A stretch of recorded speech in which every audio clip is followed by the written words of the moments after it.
Hey everybody, welcome to Gardening TLC. I am Michelle. I live in Northern Illinois, Zone 5. Today, you are at Garden Gab.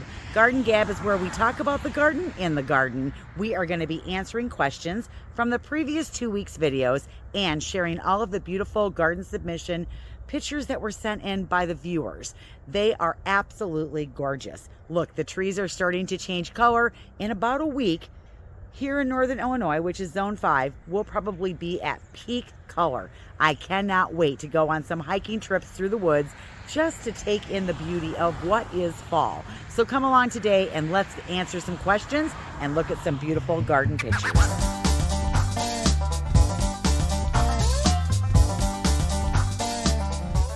Thank you everyone who submitted pictures for this episode of Garden Gab. The pictures are absolutely stunning and gorgeous. I loved every single one of them. If you want to get in on the action and send pictures in for Garden Gab, hold that thought because we are going to change up what we're doing in November and December. I will still accept garden pictures and we will still share some of those, but I kind of have a little bit of a twist that I want to do in November and December. Because you know what? There's not as much going on in the garden, but there's still lots of beauty going on out there. So stay tuned to the end to find out what we're going to be doing in November and December. Now, without further ado, we're going to jump right into the videos. Our first video was planting trees and adding 12 new additions to the garden.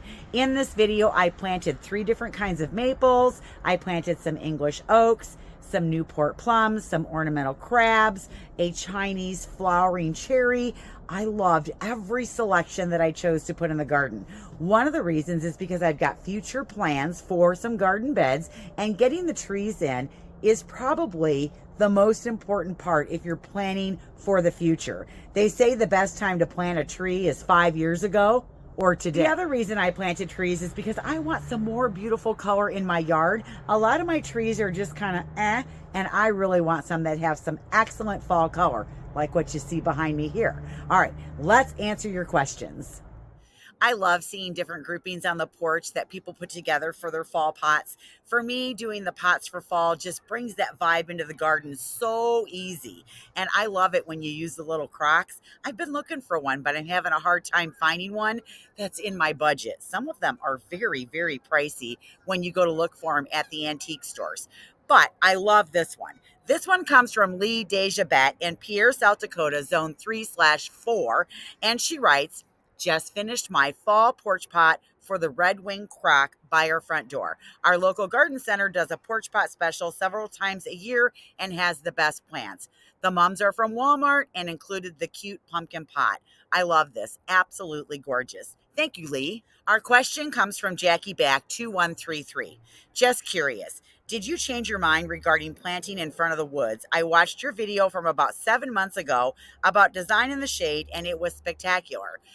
No, I haven't changed my mind about that. I'm just going to do something different. After I went on a bunch of garden tours and then I walked my yard, I decided that back there is actually going to be one of the better areas that I can create a secret garden in because I've already got the woods and I've already got the structure of the shed.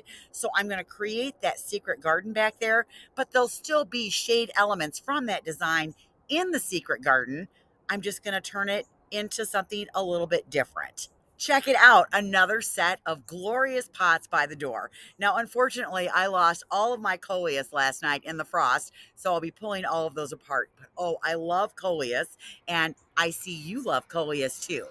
This picture comes from Lois, and she lives in New Brunswick, Canada, Zone 4B.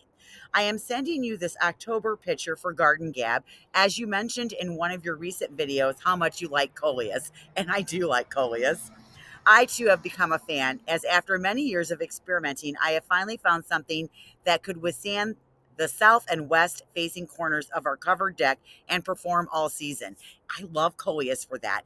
A lot of the new proven winter ones, they can grow in sun, they can grow in shade, they can handle so many different conditions. Oh, I just love it. And then the foliage is so awesome. Oh my goodness. All right, so here she said the overhang is 8 feet. That's a lot. So the plants are in heavy shade until later in the afternoon, and then the sun probably comes over the house and blasts them with the hot afternoon sun. Last year, they performed until the first frost or the end of October. Well, I didn't quite make it to the end of October this year. I only made it to, Yeah, the middle of October, but some years I make it to the end. But boy, did I enjoy my coleus. Our question comes from Joanne McMillan 5740. What trees would you have chosen if you got to pick from a tree nursery instead of having to use your end of season inventory? I did use my end of season inventory. Some of the trunks were damaged because they fell over in that 80-mile-an-hour windstorm that we had, and they got scarred up a little bit. I'll end up having to wrap all of those trunks. But you know what? I really like all the choices that I picked. There were other trees over there that I could have chosen from.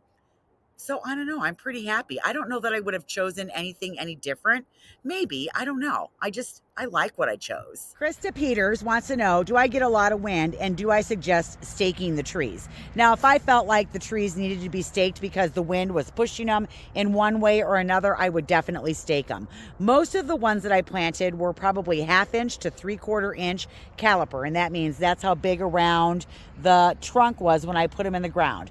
A lot of these were in 10-gallon pots. There were a couple that were in 25-gallon pots. And then I do have a couple small peach trees that I planted last year that were in 7-gallon pots. Now, so far, I haven't had to stake anything. I've seen no leaning. Now, if that is going on, I will stake them quicker than you can say your name because I want them to grow straight up and down.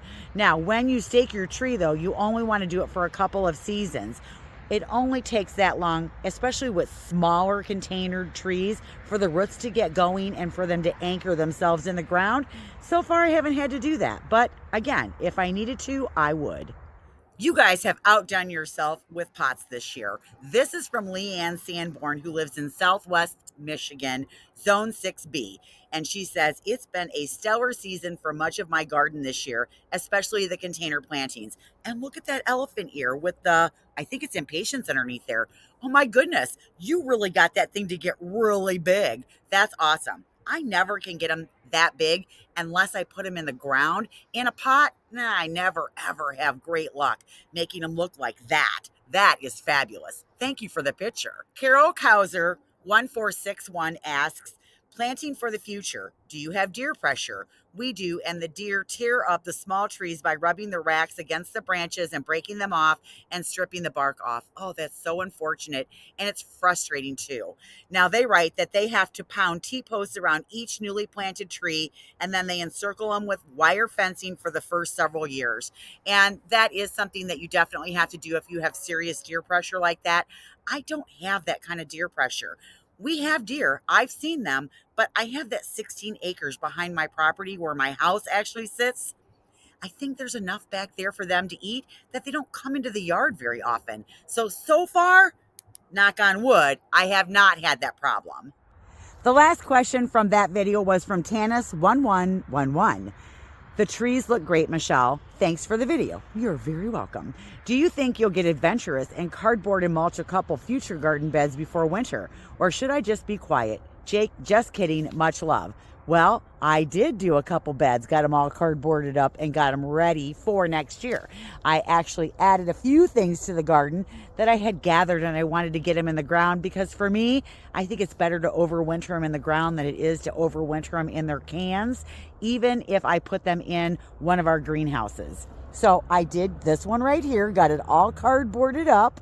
Oh, and look, I got that one done too. Now there's no cardboard here, but we did get this one all done. I haven't planted hardly anything in it, so it's going to be ready for next year. And one more, sun is setting over there. I did get this one all cardboarded up and mulched so that I can turn this into a mixed border next year. And I'm going to wait till about midsummer till everything breaks down. So, and don't forget, we already have the two that we did in front of the cottage garden at the beginning of last season. Let me turn it around so you can take a look at those. So we have the two patches right here that we planted the zinnias in. That was where we laid cardboard, we dumped compost, and then I just planted the seeds in there for this year. Look at that, one day. The video yesterday, these were gorgeous. One night of frost and these are done. So I'll have to get those out of there. That is a beautiful picture. This is my late September front garden. To the left of the fountain are Mexican petunias. I grow them every year and love their openness and lovely purple flowers. To the right of the fountain in the front is a Mr. Good Bud sedum. This variety is so vibrant, and it is. I love that it's got that darker hue to it. Very, very pretty. There is lavender behind it and saffron finch petunias, Biden and pink cashmere verbena. On the trellis that my husband built is a black-eyed Susan vine. One plant. Wow. That's that's just one plant. I might plant one of those next year. All right, there are blue fortune hyssop, cleomes, more petunias, and our birch tree. This is a view from my porch, and I enjoy the sound of water and the variety of flowers. Oh, I bet you do. I would enjoy that. That's a beautiful, beautiful view. This is from Renee Swallow. She lives in Carlisle, Iowa, Zone 5B. Absolutely stunning. Gonna try to stand next to some of my beautiful trees. This is an autumn blaze maple. I planted this one 3 years ago. It was in a 5-gallon can, so it's actually grown pretty quick. So our next video though was the October garden tour. I did an unedited tour of the gardens before frost came so that we could get a look of how they did throughout the whole season. I'm pretty happy with all the gardening that I got done this year. And I think that video, yeah, it was pretty good. I hope you caught it. Here is another backyard picture. Isn't this great? Now, I've had this picture for about 3 weeks, and I bet now everything in that backdrop, all of those trees are starting to change color, and I bet now it's absolutely gorgeous. This comes from Jeannie, who lives on Long Island, New York, and it's a picture of part of her backyard. Absolutely gorgeous. I love when you've got a great view looking out the window. Now, we also have a question from Elaine Yakatan, 2310. And she writes, can you give us more information about what we can overwinter and how we can overwinter it? Now, one of the things that I did was a video on bringing your houseplants inside. I just did a video on some of the other plants that I had that I took apart in pots that I wanted to overwinter as well. That was yesterday's video. It was kind of a little bonus video that I did because I missed Tuesday's video because I just ran out of time because I was traveling to see my dad. So hopefully you caught that and that answered some of your questions. Now, I don't do tropicals as much as like some other people, but there is a link down below for a tropical book that you can get that's absolutely fantastic. Hold on a minute and I'll tell you a little bit about it. If you want more information about what to do with tropicals in the winter, I would highly recommend this book. I actually ordered one for myself. I got it off of Amazon. I did put a link below if you want to check that out. It's from Mary Ann Wilburn, and it not only tells you how to take care of tropicals if you grow them, but it kind of goes through how to overwinter them if you want to bring them inside. Because what you do with a tropical when you live in a northern climate, it's a little bit different than what you do if you live in the south. So I highly recommend, if you want more information, get this book. Andrea, I love this. I love that you took the petunias out and put the mums in. If you've been following me for any length of time, earlier in the year in a Garden Gab, Andrea sent in a picture of her landscaping, and she had taken petunias and layered them in the garden in the arc, kind of where the mums are, and mimicked a sunset. It was so cool. She even had hanging baskets that had the saffron French yellow petunias in it to mimic the sun. It was very cool. So this actually comes from the garden of Andrea Alexis, and it's a picture of her fall front landscape. The mums are so colorful this year. I plant them as annuals instead of perennials, and the color is called Spicy Pumpkin. She lives in Marysville, Ohio, Zone 6. I think that you are an awesome gardener. You have the eye. Absolutely gorgeous. Thank you so much for sharing another great picture of your landscape. Pamela Wishton wants to know, when it's time to move houseplants indoors, she worries about pests, temperature change, and pruning. How do I prepare my houseplants for taking them back inside? So I did a video on that, and she asked this question before I did the video. So I did a video, how to prepare and take your houseplants inside, 3 easy steps. Check that out because it, I think, really takes you through what to do so you don't bring bugs in the house. I have dahlia envy for people that can grow these and make them look absolutely beautiful. This comes from the garden of Donna Funk, and she lives in Kalamazoo, Michigan, Zone 6A. Many plants are starting to wind down, but there are pockets of beauty. I had trouble staking this dahlia, but finally got a stick tall enough and was rewarded today with a glorious cluster of flowers. I'm not sure of the variety because I ordered peaches and cream, and this is what came. I don't think that's peaches and cream, but it is a really nice color. Let's see. I tried to look it up. It may be, she thinks, labyrinth. I also ordered bodacious, and it's kind of similar to that one, but she thinks it's a little too peach. But either way, whatever it is, it's gorgeous. But I know the frustration of putting something in the ground and then you love it and then you don't know what it is and then you can't order it again. So I get that. But at least with a dahlia, you can keep that tuber. Marilyn Mordock wants to know if I'm considering putting skylights or windows in my red shed when I do the she shed. And yes, I am. When I went to my dad's, he was quite the builder. I spent some time talking to him about like how I would put the windows in and how to do that. It's probably not something that I'm going to tackle this winter, but it might be something that I do first thing in the spring. And probably what I'll do is when I start doing the walls and everything, I'll figure out where I'm going to put the windows and then, put the walls up around that. Hopefully I'm not making more work for myself, but I know that I need some really good natural light in there. I don't think I'll go up into the roof though. That's a little too high for me. For those of you that don't know, I have a little wee fear of heights. This is a nice patch of asters from Noreen, who lives in Zone 6A in Pennsylvania. She got it from a Master Gardener sale last year. They got the first frost last night where she lives. That was 8 days ago from today. So asters can make it through frost, though. It's like the hard frost that'll take them out. But I love the purple ones. They're so pretty. Thank you so much for your picture. I love that we have little patches of beauty in the garden still, even with frost coming. Mary Time writes, thank you for taking the time to film your October garden, Michelle. One of my favorites in your garden is the calicarpa. I actually have 2 different calicarpas in the garden. I love the purple berries on there too. They are just so full and loaded of them. They're gorgeous.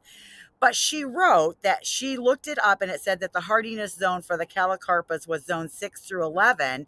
I'm in zone 5. Now, one of the things that I planted were 2 calicarpas. I planted the Pearl Glam from Proven Winners, and that is rated to a zone 5. So I'm hoping that they're going to be fine. The one that's out at the cottage garden, that one I planted last year, so it already made it through a winter. I do have to cut them all the way back to the ground, though. So the upper woody part of that shrub does not survive the winter. And if I cut it back, it comes back the next year and looks fabulous. So we're hoping that we have good luck with those and we don't have an issue. I'm so bummed. The Cleomes are also done for the season. Here they are, and they succumbed to the frost last night as well. We did get a question from Michelle France, 1165. She wants to know, how many Cleomes did I plant? And it was one flat of 10. They were 4-inch pots. This is the Senorita Margarita from Proven Winners. It's a sterile Cleome, or a spider plant as some people call it, so it doesn't spread its seed all over, and it's got a really nice consistency in color and height. They were drought tolerant. Oh my gosh, I got so many comments on this flower. I will plant this again next year. I will plant this every year. Even if it's not here, it will be somewhere in my garden. They're fabulous. So this was a 6 right here in this little patch. And then on the other side of the Limelight Hydrangea, there's the rest of them. I put 4 over there. All I can do is shake my head and look at this picture and go, wow, this is absolutely gorgeous. This comes from Terry Paul, Oregon, who lives in Oregon City, Oregon, Zone 8B. And this is where they work and live. So when she wants to take a break, out in the garden they go. Oh my gosh, this is gorgeous. Now, they also write that they have a lot of clay soil where she lives as well, but it's very workable. Now, I want to know what that plant is there over on the left. That's gorgeous. I know I can't grow it, but I want to know what it is. Maybe I can put it in a pot. This sweet little picture comes from Joanne Guzman, who lives in Milwaukee, Wisconsin, Zone 5B, 6A. This bistro set was my mom's. I love that. The shrubs in this no-dig garden were planted in spring of 2023, except for the Amber Jubilee 9 bark. She also planted a show-off sugar baby forsythia, a golden mops fall cypress, sky pencil holly, which you can see them. They're kind of little behind the chairs there of the bistro set. There's also a green velvet boxwood, and then on the right side are black-eyed Susans. This is very sweet. I love it. Thank you for sharing your garden and your mom's bistro set. I love that you have that. Kelly Michael C. 9126 wants to know, on my Baptisia, do I cut it back or leave it for the winter? Now, I cut mine back. I don't think Baptisia are strong enough as far as the branches to hold up a wet snow, and once a wet snow gets on it, it just dies all the way back to the ground. It is a perennial, not a shrub. So it's not like a great looking thing in the winter. Mine, all the way back to the ground. Oh my goodness, this is awesome. A collage of all the different things that you love in your garden. I love that urn with that heart in it with the ivy on it. That is pretty cool. All right, this comes from Christine Nichols. She lives in Gaylord, Minnesota. This is a collage of my front garden, which is in the process of a makeover. My favorite is the ivy heart urn. I like that too. Turned out so lovely. Her hubby is a welder, so he just used welding wire to form a heart, and she planted the ivy and then put impatiens below it. That is clever. I love that. That is so gorgeous. Terry Paul, Oregon writes, could you find an area away from your garden to throw garden seeds and plants that don't sell to create a rabbit bed? Then they can eat, in hopes that that will keep them out of your garden. Maybe that will work. Well, here's the problem. I actually went and got some romaine lettuce and baited it all over the garden, thinking that the rabbits would eat that and leave everything else alone. No, it just looked like I threw lettuce all over my garden. They'd never touched it. So I don't know if that would work or not. We do have a compost pile for things like that at the garden center. It's not near my house, though. It's like on the other side of the garden center in the north parking lot in a far corner far away. So I don't know that that would lure any rabbits over there. But all in all, I would say, compared to what other people have told me, I had very minimal damage from the rabbits, and I can live with a little bit of aesthetic damage from the animals and live with them. I'm not going to kill the rabbits, and I don't know if I'm going to go through the trouble of, trying to capture them. Usually I have no problem with rabbits. We have owls and hawks and fox and coyotes, and normally they take care of the problem. This year, they just didn't do a good job of it, or the rabbits were hiding really well. So I don't know. I'll just live with the rabbits for now. Hello, Linda. This is from Linda McKinney in Southern Michigan, Zone 6A. This is just one of the 22 hydrangeas I have gotten this year. Oh my gosh, 22? That's a lot. She was bitten by the gardening bug and really fell in love with all the hydrangeas. I like hydrangeas too. Wow, that's a lot of hydrangeas though. I'm trying to think of how many I have. Not even close to that. I just love that you have 22 hydrangeas in your garden bed. Blows my mind. All right. So far her favorite is the quick fire. That's my favorite too. I love the whole series of quick fires. All right. So what our question is, I'm sorry, I could go on and wax poetic about hydrangeas all day. Our question actually comes from Diane Stinton. Can you talk more about the hydrogen peroxide water treatment that you use on your plants? I did mention that in the video, and then I did the next video on bringing the houseplants inside. And I talked about the hydrogen peroxide and what you do. And if you don't know what I'm talking about, you need to go check that video out. It's pretty good. These coleus come out of the garden of Stana Grant in Zone 5, Pueblo, Colorado. These coleus are 2 feet tall. The leaves have been a beautiful deep red, but are beginning to fade. The shade, since the beginning of the season, has moved because as the sun gets lower in the sky and the angle changes, it changes your shade. So she writes that the leaves look green in the picture, but they look metallic gold in person. I can kind of see a little bit of that metallic gold in there. Sometimes, though, it's really hard to capture what a real life plant looks like in a picture. I know, because I have to try and do it all the time. And sometimes you just got to see it in person. Now, she says that she will plant these again next year, maybe in a different spot that gets a little bit more shade. I love coleus, and I love the two-tone color of this one. Judy Anderson also wrote that she wanted to know how to bring the plants into the house. I did link the video down below. It's interesting how I made just one little blurb about houseplants, and then everybody had questions about that. And so I'm really glad I did the video on how to get them ready to go in the house. Go check that video out. All right, I'm going to walk along the ground here because I actually got a question from user WR7YL7XP8D. And they said that my grass looks pretty weed free. But if you start walking through my grass, oh, there's a weed. Oh, there's a weed. Oh, there's some more over here. Here's some weeds. I have weeds in my grass. So even though it kind of looks like it's weed free, it's not. There are weeds out there. The second part of the question was they wanted to know if these pillar hibiscus that I put in were related to Rose of Sharon. And yes, they are. It is a Rose of Sharon. It's just a pillar Rose of Sharon, and they grow straight up and down. Aren't they awesome? And then the last part of their question was, should I cut back my new Rose of Sharon this year? I've been told to cut it back to 18 inches every 3 years to encourage thicker, fuller stems.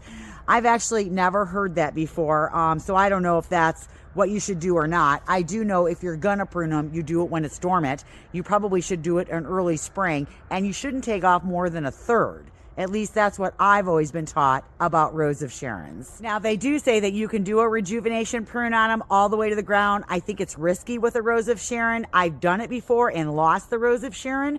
So I'm not one to cut it all the way to the ground. And it takes it like a couple years to rejuvenate and look good again if it does come back. So just a word of caution if you want to cut it to the ground. This comes from the garden of Janet Trent. This is her front driveway garden. She lives in Michigan, Zone 6A, and she has a little bit of a challenge. She grows in light conditions that are different on each side. So it's a northwest facing bed, and the right front side gets full sun, but the left side is in full shade. She's limbed up the quickfire hydrangea, and she plants hostas, heucheras, and hellebores underneath it. And then on the other side where the sun is, she has a Niagara Falls grass and a weigilla with hens and chicks. So everything looks pretty healthy, and that is tricky when you've got different light conditions in one bed. L. Williams 4198 wants to know, I love your garden. What are the names of my boxwoods? I have 2 different kinds of boxwoods in my garden. In the driveway bed, I have sprinters. Not in love with those. I don't like the way they're forming up. They're growing super slow. The shape isn't great. So not in love with those. Every other round boxwood I have in my garden is a winter gem. Absolutely love those. They hold their color. They have great shape. They keep their shape even when you don't prune them. They look good. They don't get wonky branches all over. I don't know. I really, really like winter gems. This is a Black Susan vine. For me, it's an annual vine. I've never tried to grow it, but this is the second person that has sent one in this series of pictures. I think I'm going to try to grow one of these next year on my obelisk in the back. This is really, really gorgeous. This comes from Kelly Green, who lives in Chelmsford, Massachusetts, Zone 6A. I have attached a picture of my first ever Black-Eyed Susan vine. Well, next year you'll get a picture of my first ever Black-Eyed Susan vine. I had no idea it would grow so much and planned to buy a bigger trellis for next year. The sunny yellow flowers make me smile every time I pull around the corner on my street. They would make me smile too, so love it. CMash 5195 wants to know, do I cut off the blooms/buds from plants before the cleaning process, such as tropical hibiscus plants? Well, I don't grow tropical hibiscus that are annuals here for me, so I don't really know what to do. And again, I'm going to refer you back to the book on how to love your tropicals. This is a picture from Christina, who lives in Zone 6B, Ohio. This is a photo of my weeping Norway spruce. My favorite part of the tree is that it grows perfectly over my front steps, creating an arch which I prune regularly to keep it going. However, it's starting to grow taller on the left side and the right, making it look like a kooky character. My neighbor calls it the night tree. I'm not loving this new shape that it's taking on and would love your advice on how you would prune it if it were in your garden. Now, I do know with these, you can't be pruning off a whole bunch, and I do know that you should not prune it when it's actively growing, that it needs to be dormant. I think if you take off ginormous branches, I think that can be a risk. I've never had to prune one, like a big old branch off of it, so I'm not sure. I looked it up and I really couldn't find a whole lot about like taking off one big whole limb. So I'm not going to recommend that you do that, but maybe if you do smaller trimmings over time, you can redirect how it looks and where it's growing. So I'm not going to recommend that you lop off a big branch, but maybe other people that have had experience with this could weigh in below and help Christina with this question, because I don't want her to kill her tree and I don't want to give her the wrong advice. On August 27th, I went to Inverness, Illinois, and did a garden tour called Hidden Rooms and an English Nook at David and Halima's house. It has so inspired me that because of their hidden room and their little English nook, I am creating one in my own garden. But one of the things was they had these row of knockout roses that they were growing, and they had powdery mildew, and they wanted to know if they should cut them back. And I told them, yes, cut them back, dispose of all of the foliage, and this is the regrowth. And they sent me a picture, so I thought I'd update you as well. Aren't these gorgeous? I just love it. Thank you, guys. Colleen Anderson writes, I have been enjoying your videos this summer. Colleen, I have been enjoying your garden this summer and all of the pictures that you have sent me from spring until now of the ever changing landscape in your garden. This is gorgeous.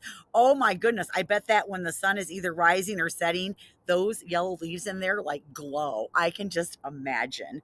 Well, anyways, as fall hits us up here in Duluth, Zone 4B, I will send you a few pictures of what is going on. Tonight we get down to 28 degrees. It's cold, windy, and beautiful out right now. I have taken pictures of my Persian shield in hopes of having a ton of it next year. Now, I'm going to show you two more pictures from Colleen. And I know I always say you can only have one, but she got pictures of the Northern Lights, and I wanted to share that with you guys. So take a look at these. How cool would that be if you could see those? Oh my goodness. We were hoping that we were going to be able to see some here this last weekend. No go. Nothing happened. We didn't get to see any. You are so lucky that you had that. The question comes from Lolad Lola. Great video. Your plants are gorgeous. I'm a new plant mama and I want to know if I can repot neem oil, a huge coleus that's outside that I want to bring in. It has a million leaves, so I'd likely spray it and give it a shower in the shower. And my thoughts. Now, some coleus, yes, make good house plants. They need indirect light, and you want to make sure that you let them dry in between waterings. They don't want to be overwatered. It's really easy to rot out the root. A humidifier in a room with a coleus is always a good idea, or create a pebble tray underneath. And this is where you take kind of a saucer that has a little bit of depth to it, fill it up with rocks, put water in the saucer, but not enough water that it's pulling it up through the bottom of your pot, but enough that it creates humidity around the outside of your plant. At least that's what I do when I want to overwinter a coleus in the house. But I'll bet that book on tropicals has more information in it as well. This beautiful strip of impatiens comes out of the garden of Rhonda Testa, who lives in Orland Hills, Illinois. These impatiens and her butterfly bushes are the only things that she has with color in her garden right now. And sometimes that happens, but man, you still have a little patch of beauty there. Annette Waits wants to know, I have issues with spiders riding in on my plants. Will what we did to treat all the plants treat those too? And it should, yes. I'm going to tell a little story about this picture because I thought it was very interesting. This picture comes from DeLoss McWilliams in Zone 3-4. And this is at the Spirit Bear Ranch off the grid inside the Rio Grande National Forest in the southwest Rocky Mountains of Colorado at an elevation of about 8,600 feet. How cool is that? All right, so here we go. I'm going to read what she wrote. Oh my, I cannot believe one of my photos may appear on your site. I don't know that it's all that, but thank you for sending your picture to my site. All right. You know, this historic 1885 ranch way up here in the mountains was abandoned in 1951 until us old folks, they are now in their 70s, came along in 2013 and decided to restore what we could, 160 acres. Anyway, with the help of the Amish down in San Luis Valley, we built a traditional barn and ranch house. For gardeners, I decided that homestead gardening would be my theme as we have used old relics from the original log homestead, barn, and miscellaneous horse-drawn farming equipment, wagons, and buggy parts as a reminder of the ranch's past. Oh my gosh, that is wonderful. All right, so then you can't see it in this picture, but these sunflowers that she has growing in here, she has them growing in vintage stock tanks. Isn't that awesome? I love your story. Thank you so much. And I think, some of gardening too, it is about a story that you tell in the garden. And this is a beautiful story. Thank you so much. And keep sending me pictures. All right, keep checking out this photo while I answer a question from Michelle Lebrecht. What a great demonstration of bringing these houseplants inside. Thank you. I hope it helps you guys bring your plants in. But her question is that she keeps struggling keeping her plants alive in the winter due to not having enough light in her south-facing window where she puts all her plants. What do you think is the minimum amount of sunlight that plants need? And I'm telling you, all plants are a little bit different. Some want indirect light, some want more bright light, some can grow in low light. So it really depends on the plants that you have. If you're struggling with light, you got to go get some grow lights. And you can buy like lamps, grow lamps, or you can just buy like, what I did was I bought a couple of those office lamps that shine down, and then I just put a grow light in it, or I'll move more lamps into the room. So if you have to get more light on it, get some lamps that shine down to help with the light. Here is another pretty picture of some asters. This one is called October Skies. It comes from the garden of Patricia Ellingson, Zone 5, Madison. The October Skies aromatic aster is visited by many bees, and next to it is a hanging basket of supertunias. It's the royal velvet and the royal magenta mixed together. And then if you look right there at the bottom, there's some beautiful lamb's ear there. Thank you so much. This is a nice little snippet of something really pretty in the garden. Deborah Jones 7349 wants to know if I put rocks on top of my pots for aesthetic reasons. And yes, I do. I like the rocks on there. I don't like the look of the bare dirt. I used to do moss, but I had a cat, and the cat has since passed away. And the cat used to dig all the moss out of my pots. And so I went to rocks, and then I just never went back. This picture is from Joan Davis, who lives in Lenox, Massachusetts, Zone 5. Her garden is 4 years old. I could take a picture of this, frame it, and hang it up. I like this picture so much. It just speaks to me. I love the colors, the layers, the different plants you chose. Very, very nice.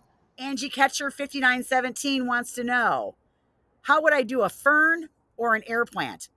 The exact same way. I would follow the steps as I showed you in the video. CF Bloom writes, Craig from Cheektowaga, New York, which is a Buffalo suburb. I'm in New Zone 6B. They love their snow, but this is a picture of a beautiful yellow mum. I have the hardest time getting mums to come back every year, so I always treat them as annuals. Craig said that he's gotten this one to come back, and I think it's absolutely gorgeous. Nice picture. Thank you. The last picture comes out of my garden beds, and these little guys actually survived 2 nights of frost. I think they're a little more protected in the front garden bed because they have the wall of plants in front of them and the house protecting them on the other side. These guys are going to last for a couple more weeks because even though we had 2 nights of frost, there's no more frost in the forecast for at least 15 days. So these guys will live on for a little bit longer. All right, you guys, weren't those pictures awesome? I loved every single one of them. Now, Garden Gab is going to change while we go into the winter months because there's not going to be as many questions. So I'm only going to do it once a month through the winter months, November, December, January, February, probably March too. We'll see what happens in March because I start doing a lot of design videos and a lot of just educational things about what you can do in your garden because winter's the time when you plan. Now in November, what I'm looking for is your porch. I'm looking for beautiful porch pictures of how you've decorated them up for fall. So send those in to the email address right here. Also, don't forget, turn your camera longwise when you take the picture because I need it in that landscape format so it fits on the screen when I share them. So looking for those beautiful fall porch decorations that you've done up. Love to see those because I'm always looking for good ideas to decorate up the porch. Also, in the last Garden Gab, I asked whether or not you guys thought a newsletter would be helpful and that I was more than willing to do one if we thought that that was something that would help you out there. So I am going to go forward with the newsletter, but I'm not going to start it until January. Right now it's October, and believe it or not, October is a crazy busy month for me because not only do we have to open all the Christmas stuff that comes at the store, but we also have classes that we're planning for. We do a great big Christmas walk of lights that's open, and it's this walking path with all these beautiful lights. I've got to set that whole thing up. I still have a couple landscaping jobs and clean up at the store that I've got to wrap up, and then we have to flip the whole entire store with all of the themes and the decor and all of that to get ready for Christmas, and then all the greens start coming, the open house happens. Yeah, so there's a lot going on. So I thought that that would be a good time, January, to roll out the newsletter. That way I can kind of get a rhythm with that and make sure that that's something that people are going to use and that will be helpful. Last but not least, Garden Gab in December is going to be all about your Christmas decor. Whether it's a beautiful tablescape, it's your Christmas tree, it's your porch, it's a mantle that you decorated, or some really cool table that you did, or maybe you're growing amaryllis and you did something really cool with it. That's what we're going to share in December, is all of our fun Christmas pictures, whether it's the porch pot you did outside or a tablescape because you had a great family dinner. That's what we're going to do in December, and that's what we're going to share. I told you when I would load things into the Shopify store. Well, the first week in November, stay tuned for our Christmas unveiling. We have some wonderful gifts for Christmas that you can purchase through our Shopify store, so watch for that to come out as well. All right, my legs are falling asleep because I'm squatting down here. So that's all I've got for Garden Gab today. I hope you guys have a chance to get in your gardens, even if it's just to clean it up a little bit. I'm Michelle. Thanks for watching. You deserve some TLC, so go out there and give yourself some. We'll see you later. Bye, everybody.